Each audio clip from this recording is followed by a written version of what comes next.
Hi, Evangeline and Belina.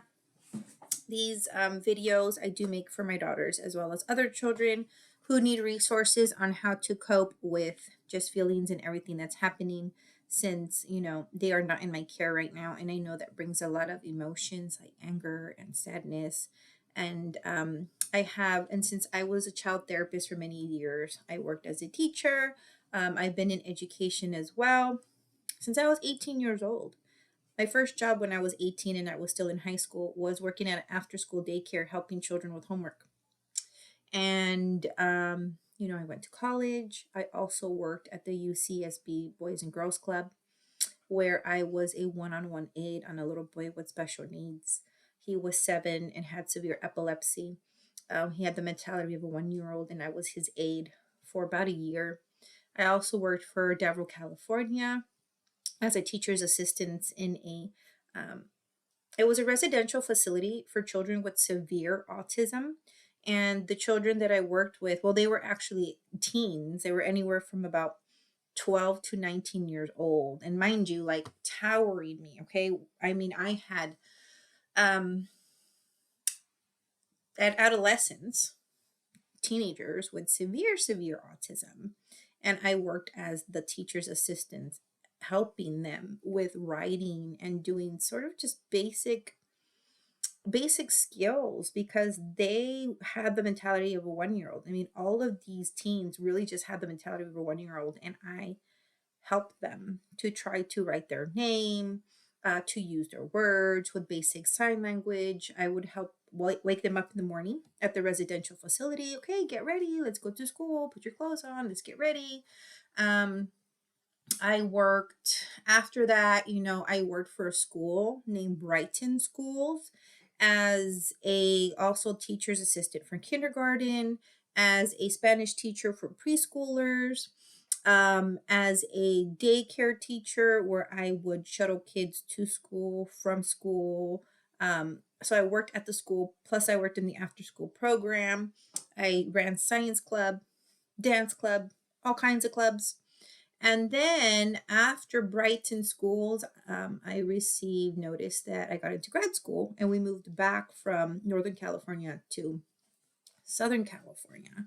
And in Southern California, I worked for Inky Youth and Family Services for 2 years while I was getting my master's degree as a mental health rehab specialist for psychiatrists. I also translated for therapists who needed assistance communicating with parents, immigrant parents who were monolingual Spanish speaking. Then, when I graduated from Pacific Oaks College with my master's degree, I worked at the Almanzar Center for where I did my traineeship in South Pasadena. And I also was hired as an MFT intern there, which is what you call someone after they graduated before they're licensed, in order to accrue my hours to get licensed. Then I worked for Holly Grove EMQ Families First, where I worked as a wraparound therapist with probation youth in Los Angeles, Hollywood area. Then I was also running parenting courses there for families. Um, then I worked for Hillsides, where I worked for 3 years. And I worked 1 year in FSP, which is a full service partnership program with suicide and homicide prevention. Then I transferred to the Baldwin Park site because it was closer to home, less traffic, less driving for me, um, which was it's a lot of driving. When I was a community-based therapist, it's a lot of driving. You're driving to the homes, you're driving to the schools. I mean, you have to be a road warrior when you are a community field mental health therapist in Los Angeles, because tell me about that traffic. Oh, I know LA traffic. So I worked for Hillsides. In Baldwin Park, I worked for school based. I was the primary therapist at Vineland Elementary in Bowen Park, California. I had a really great relationship with some of the teachers there. With the principal, I would talk to the principal all the time if we had concerns. She would ask me about certain protocols, like if this happens, what can we do to help families? And so I really absolutely loved working at Vineland Elementary, um, through Hillsides as their primary on site therapist. I've always loved working with children, with adolescents, just to be a support to them because I know how hard it can be. Feelings are hard. Feelings are super, super hard to deal with. And then when you have all these people talking to you and trying to sort of give you advice and all at the same time, it can get really frustrating. So it's always nice when a child has a constant person who can help them in that therapeutic role to just vent. I mean, I would just let them vent and really guide them in giving, coping skills. But I understand how frustrating it is to be a client in the system, especially now that they took my children based on lies. And especially now that, I have to be in my own therapy, which I don't mind. As a previous therapist, I am pro mental health 1000%. It doesn't mean anything's wrong with you. That is a stereotype. If you have a therapist, good job for you. You are doing something positive in your life, right? You're doing something positive in your life if you have a therapist. It doesn't mean that it's a bad thing. Sometimes kids go to therapy for grief because they lost a family member. Sometimes kids go to therapy because unfortunately they're lost in the system and they're placed from place to place and foster home to foster home, which I find highly traumatizing and highly ineffective. I think the system needs to be changed. And this is why I'm making these videos. I want to speak up for all families out there about how our system is flawed and how it is not helping our children in the community. Um, Also, I mean, people can go to therapy for many reasons. And when I was a psychology instructor at Salish Kootenai College, where I worked also, so I'm sort of jumping all over the place in history, but after I worked at Hillsides, I became a stay-at-home mommy.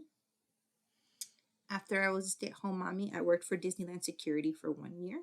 And then I got hired as a psychology instructor at a tribal college in Montana, where I worked in person and remotely as well between California and Montana for 4 quarters.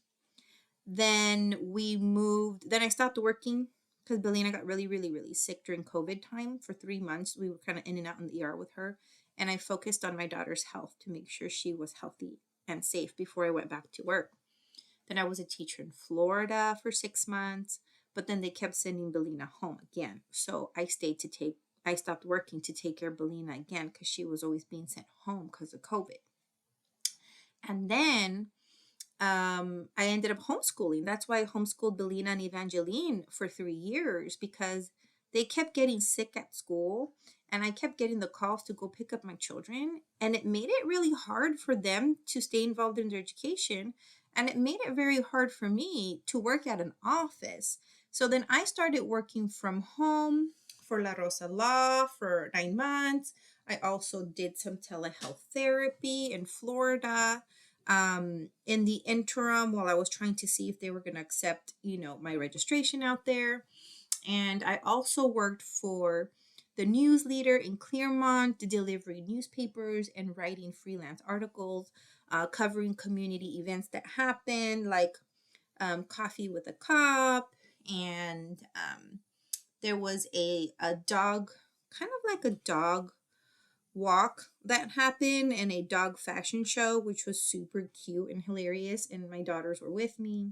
There was vendors. We tried some specialty donuts and hot dogs. And I was able to take my daughters to these really fun events while writing an article about them, interviewing local businesses, things of that nature.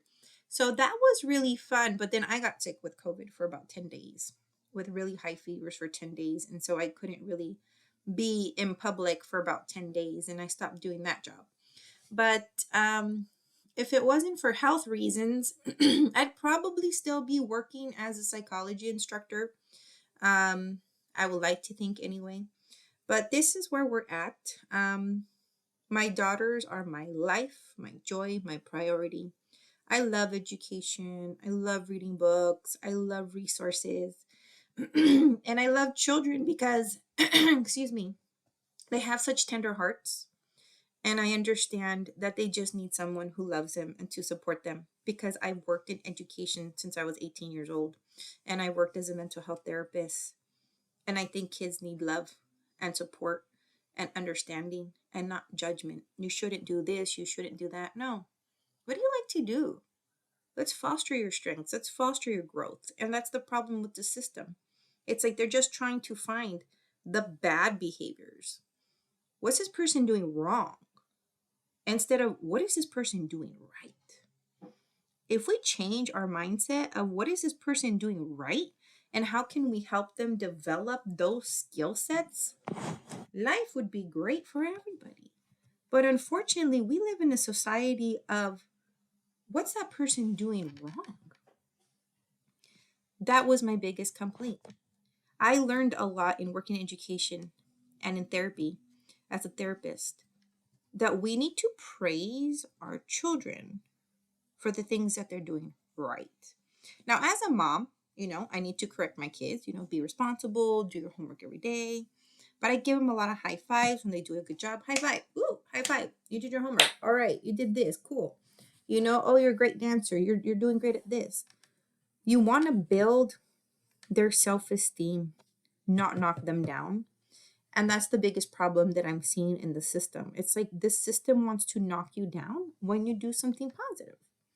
Like right now, I went to the library yesterday to help my kids with their homework. I did something positive. I take my kids food and snacks. I took my daughter's tissues so that they can have, because they have the sniffles a lot because of allergies and they get sick a little bit more. Why? I have an autoimmune disease. I believe Belina has one too, and I don't know if Evangeline does. But when you have an autoimmune disease, it means that you're more likely to get sick and your body's constantly fighting against itself to stay healthy. And it could be hard sometimes. You could have really hard health days. Belina, I believe, has one too. She just hasn't fully been tested. I mean, she's been tested for it, but they haven't been able to fully diagnose her for it. But there are, tests that show that she's had some irregular enzymes. And then they took them from me, and I can't even, take care of my daughter's health. So that's been very hurtful and hard for me to deal with. And so I know that my children are struggling emotionally because they were taken away from their mommy. But I know there's other children out there like you who have been taken away from mommy or daddy, or who have lost somebody that they love, like mommy and daddy went to heaven, and things of that nature, and or maybe a brother and sister. And it could be really hard to just talk about those things that are hurtful. And I want you to know that it's okay. It's okay to feel sad, and it's okay to feel angry about things that we can't control, and about certain losses. And especially if somebody lies on us, right? If somebody's lying about me, I have every right to feel angry. I'm entitled to my own feelings, and feelings aren't wrong. Our behaviors can be wrong, but not our feelings. Nobody can tell you how to feel. They shouldn't say, don't feel mad, don't feel sad, stop crying. You don't have a right to control my feelings. They're mine, and you can't have them. Okay? You have a right to feel. So, with that said, I have an amazing resource for you today that my kids absolutely love. I used to use this when I was a therapist. I got this at discount also. You know me and my bargain shopping. And I've used this with clients that I've worked with in the past as a therapist. And I've also used this with my own children when I've noticed they're struggling to tell me something and they're having a hard time this week. I think I need to pull out Glad Monster, Sad Monster. And so I'm going to share this amazing resource with you. Okay? And for Belina and Evangeline, if you're watching this, follow along, babies. You can say out loud how you feel. I talk out loud a lot. Okay? People are like, she's crazy. She's talking to herself. I'm glad I'm crazy and talking to myself. You want to know why? Because I'm not internalizing those feelings, meaning I'm not keeping it bottled in. Because when we keep all our feelings bottled in, what happens? We're going to explode.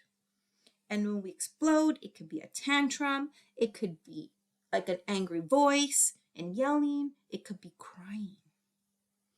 So this is why it's not healthy to keep our feelings in. We need to get it out. You can have healthy outlets like playing and jumping and running and singing and dancing and watching a funny movie, art. There's just a lot of positive activities that bring you joy, then please do so. But we don't want to keep those feelings in, excuse me, because all it does is hurt your heart, right? So healthy outlets is talking about it. I'm very open with my feelings. I'm very expressive. I'm very transparent, meaning I'm going to let you know how I feel because you're not a mind reader. I don't think you have that superpower where you can read my mind. So I have to tell you exactly what's happening and exactly what I'm feeling. And I have a right to, because we're not mind readers. We need to listen to people. We need to speak our voice. This is why we have a voice, because we aren't mind readers. How can people help you, or how can you help someone else if we're not using our voice? The power of speech is big, and it's a right that everybody has, even if you're a child. Don't ever dismiss a child's opinion or a child's feelings or a child's words, because they're smarter than you think. And they matter, and they count, and they're human too. You can't sit there and say, oh, they don't understand. We shouldn't even talk to them about it. Oh, no. They understand way more than you do, because they're the ones feeling like it's their fault when it's not. And that conversation needs to happen. I'm qualified to have those conversations with my children because I have a master's in marriage and family therapy, and I've been a child therapist my whole life. Am I trying to be my children's therapist? No. But that doesn't mean I can't give them good resources. And that doesn't mean I can't speak to them in a therapeutic tone and let them know what's happening. Why? Because I am qualified to be a therapist. Understand? Okay, so Glad Monster, Sad Monster, a book about feelings by Emberley and Anne Miranda.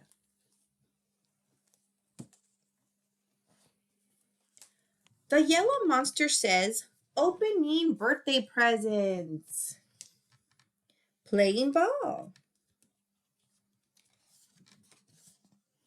slurping ice cream, and dancing with my friend make me glad. See? Yellow monster's a glad monster. What color monster are you today? Try on the yellow monster mask. What makes you feel glad? Okay, I'm going to put the monster mask on. It's okay to laugh if I look silly. I give you permission. But I'm going to put the glad monster on, and I'm going to tell you how I feel. What makes me happy and makes me glad is when I see my children, Evangeline and Belina. When I see my daughters happy, I feel happy. Reading makes me happy. Singing makes me happy. Dancing makes me happy. Being funny and seeing funny movies makes me happy. The ocean makes me happy. Nature makes me happy.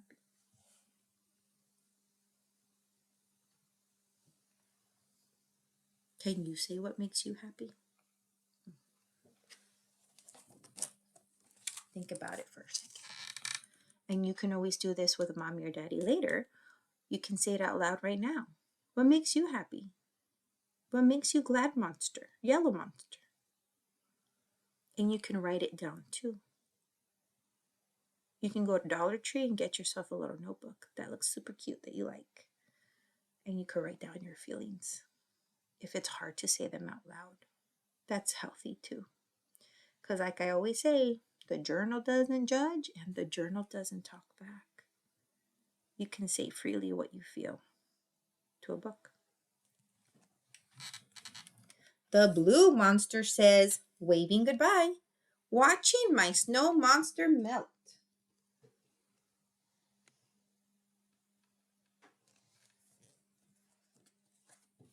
Losing my big blue balloon or having it rain on parade day makes me sad.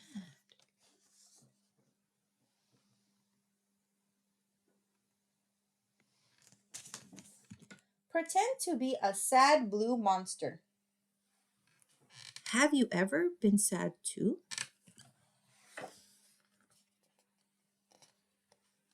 I feel sad when my daughters aren't with me. I feel sad that people are lying about me and saying I'm a bad mother when I'm not a bad mother. I feel sad when people steal from me. I feel sad when people take credit for my hard work because it took me a long time to do it. I feel sad when people break the things that I bought. I feel sad when people ruin my plans when I've been looking forward to it all week. I feel sad when people are bullies. I feel sad when people hit me or hurt me.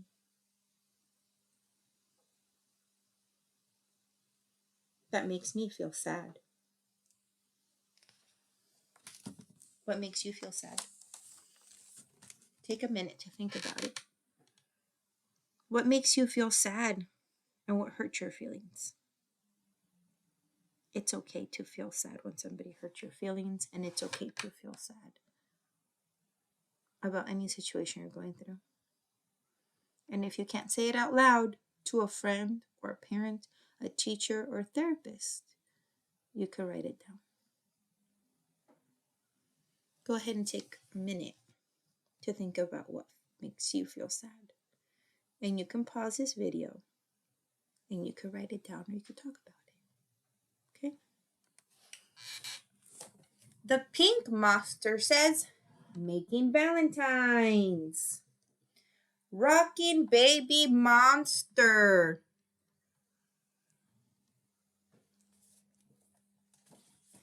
Baking muffins with Grammy monster. And hugging wiggly puppies makes me feel loving. Aww. These are love monsters. Put on the pink monster mask and tell what makes you feel loving. I feel loving when Evangeline and Belina, my daughters, give me a hug or a kiss. I feel loving or loved when my daughters write me I love you notes and draw me pretty pictures. I feel loving when I sing to my daughters or read them a story. I feel loving when I buy something nice for my children or make them something nice. I feel loving when I cook for my daughters and make them a beautiful meal. I feel loved when I'm respected and appreciated and people are grateful for the nice things I do for them. Now you take time and think, what makes you feel loving or loved? You can pause this video and talk to a parent about it, or a friend or teacher, or write it down.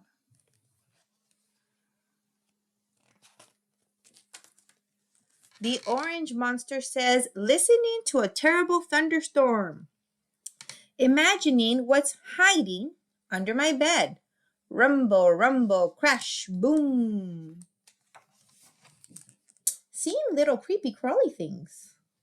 And being chased by grumpy growly things worry me. Growl, gruff. So you could feel worried, right? Some people don't like thunder because it reminds them of a really loud yelling, if they had a lot of yelling in their life. It's also startling because it just booms out of nowhere. It can remind them of something bad. Monsters under the bed. Remember, there are no monsters that live in our house. It's only me and my family who live in our home. But there are no monsters that live here. Unless they're fun monsters. There could be happy monsters. There could be silly monsters. There could be loving monsters. Monsters don't always have to be scary. If you have these kinds of friendly monsters, right? Like happy monster, glad monster. Here, it looks like he's worried or scared about spiders and bugs. Oh my goodness, Evangeline and Belina used to scream. They would scream and cry when they saw huge spiders and huge bugs. And I would come out with my chancla looking for them to smash the bugs so my daughters weren't screaming. And then here, being chased by something. We've never been chased by a growly thing. We usually love dogs, but there could be something dangerous that could chase you and you just want to be safe. So something that worries me. Let's think. Something that worries me is that my daughters aren't safe where they are. Me not knowing how they are worries me because I'm a mommy and mommies worry about their kids' safety. It worries me that they're not eating enough, that they're not warm enough, that they're not understood. It worries me that my daughters aren't loved because they're not with me. It worries me that their needs aren't being met. I worry about my daughters every single day, every single minute, because that's what mommies do. When mommies love their babies, they worry about their safety all day long, 100% of the time. There's never a time that a mom or a parent doesn't worry, because that's how much a mother's love is. I worry that the people who hurt us won't go to jail. I worry that they're going to continue to listen to lies about me. I worry that I will be physically hurt again. I worry that my daughters will be physically hurt.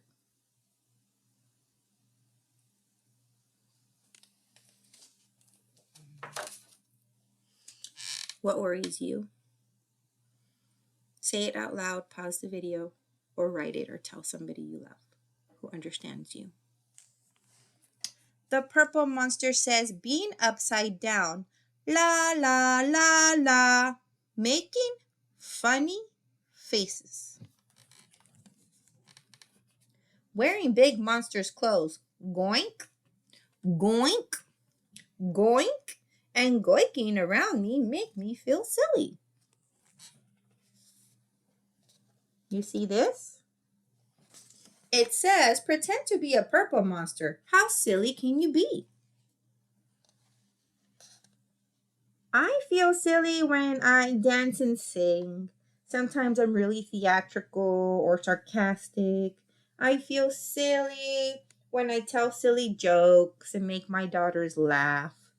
I feel silly just when I'm goofing around and having fun. It's okay to goof around and feel silly, as long as it's not when you're supposed to do something important. My motto is work hard, play hard. Meaning when you need to get your work done, like your homework, get it done. Put your all into it. Be proud of your assignment. And then when you have your playtime, play hard, meaning run, play, paint, sing, dance, be jilly, be silly. Get your wigglies out. It's okay. It's okay to be silly. You don't have to be serious 100% of the time. Being serious 100% of the time is boring. I don't know how to be that way. I don't know how to be boring. Do you? The red monster says, being bugged by a bug. Getting splashed. Being laughed at when I fall down. And having someone knock over my blocks makes me angry. I would feel angry too if someone knocked over something I was making or ruining something I was making. Falling down and being laughed at instead of being helped. I mean, I think people laugh at things sometimes out of awkwardness, but it's good to make sure people are okay first, right? So make sure to talk about your angry feelings too. So let's see. I'm going to put angry monster on, or mad monster. It says angry. I feel angry when people lie about me. I feel angry when people bully me. I feel angry when people laugh when I'm crying. I feel angry when people laugh when I'm being serious and I need help. I feel angry when people try to make me feel dumb, but I'm not. I feel angry when people humiliate me and I'm not doing anything wrong. I feel angry when people yell at me and I'm not doing anything wrong. I feel angry that they took my daughters from me because of a lie. I feel angry. And I have every right to feel angry. And so do you about things that make you feel angry. So pause this video and take the time to either say it out loud, put it out in the universe, what makes you angry, or write it down, or tell someone you trust who is a good holder of secrets, or who you just know understands you. Grrr. The green monster says, growling, showing my sharp white teeth. Shoo, shoo. Waving my hands in the air and saying, shoo, shoo. And boo, boo. Make me very scary. Put on this green monster mask. Can you scare me? Can I scare you? Oh, I don't really want to scare you. But I'll just say, what's something that makes me feel scared? Not knowing where my daughters Evangeline and Belina make me feel scared because I worry about their safety. I worry if they're okay because I love them a lot.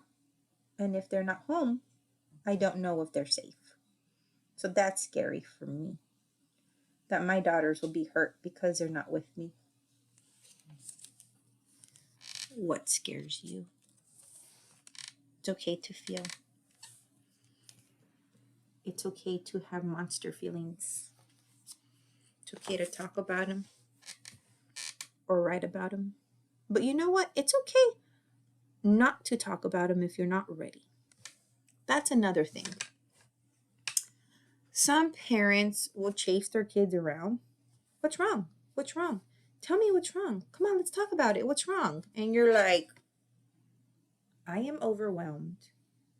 I need my space bubble right now to just process what I'm feeling. When I'm ready to talk to you about it, I will talk to you about it. It's okay to say, I need space right now. I'm not ready to talk about it. Because forcing someone to talk about their feelings when they're not ready to talk about their feelings is not going to be a good conversation.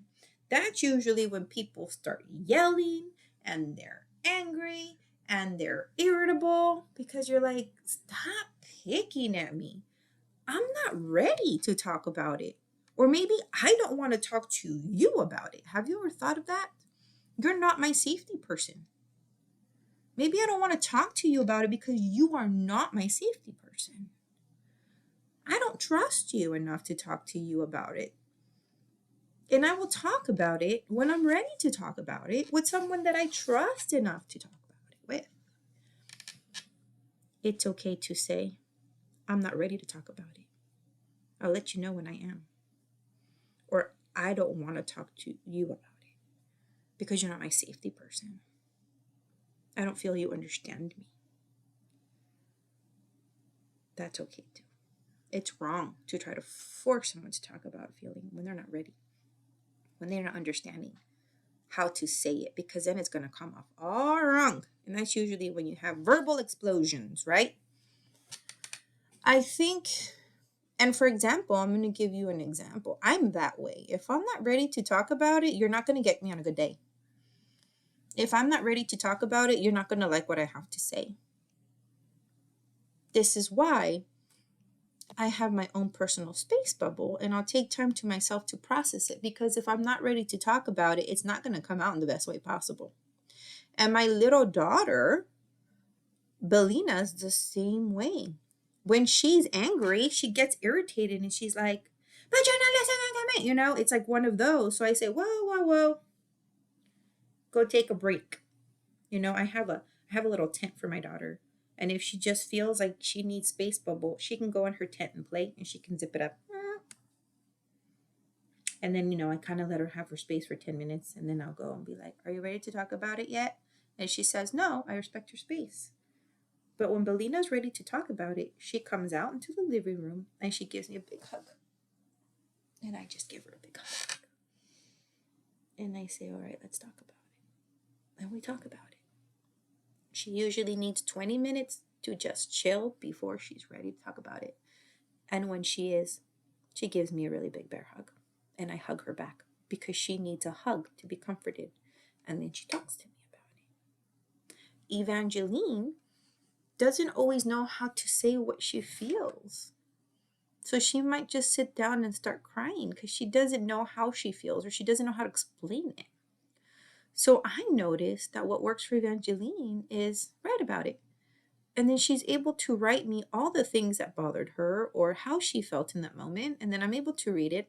And then I give her a really big bear hug because she also needs a big bear hug to comfort her. I get my kids like this and go, because it gives them like this feeling of love, of protection. My mommy's got me, because I know my kids like the back of my hand, like nobody ever will, because they've always lived with me.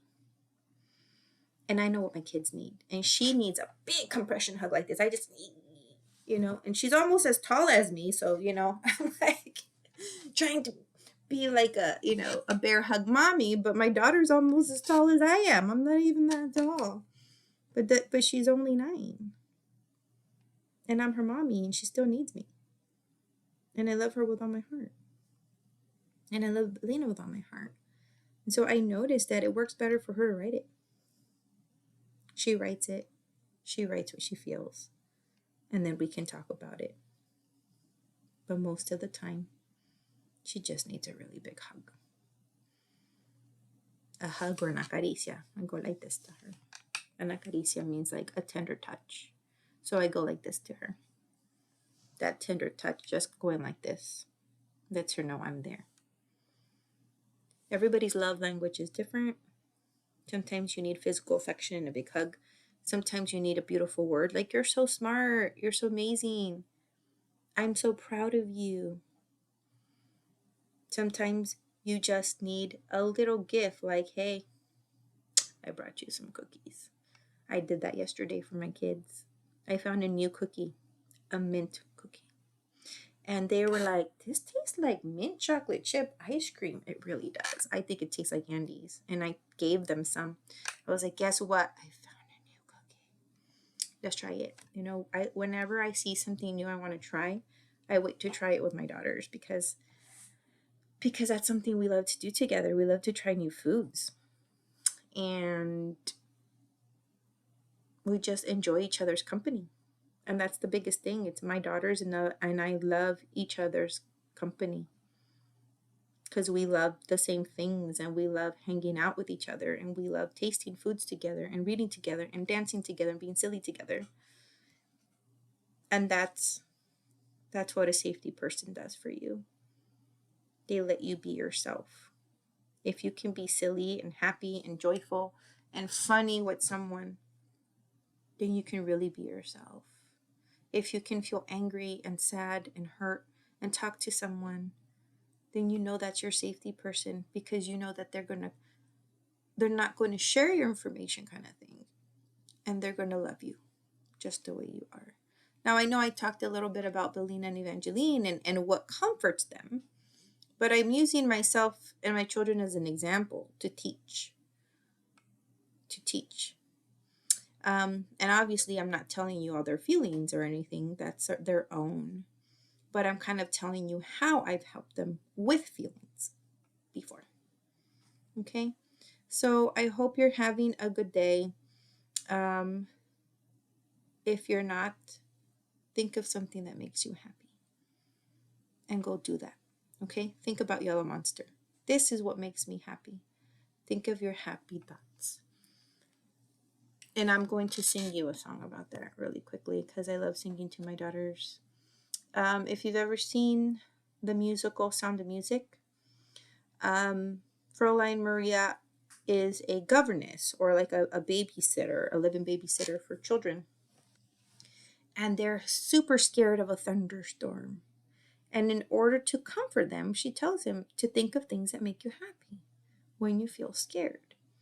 And I remember when we lived through a hurricane in Florida, that was a very scary experience for me and my daughters, and we were alone.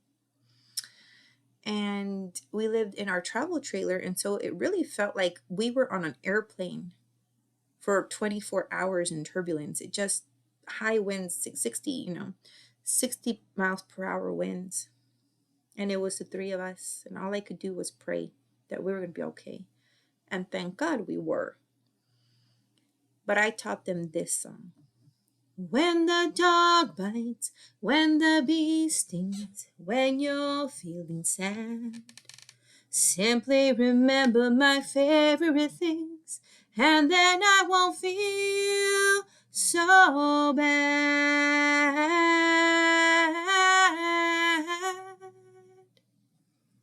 Okay? Think of beautiful things. They say, pretty blue dresses and pink satin sashes, snowflakes that stay on my nose and eyelashes, something like a box tied up with string. These are a few of my favorite things. So just insert your favorite things in there. Slime and pudding and jumping in puddles, reading at night and collecting Pokemon cards. These are a few of my favorite things. Could be anything. Collecting butterflies, making things pretty, drawing and dancing and singing, being silly.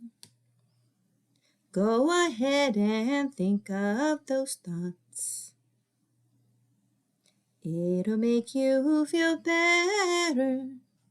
When the dog bites, when the bee stings, when I'm feeling sad, I simply remember my favorite things, and then I won't feel so sad.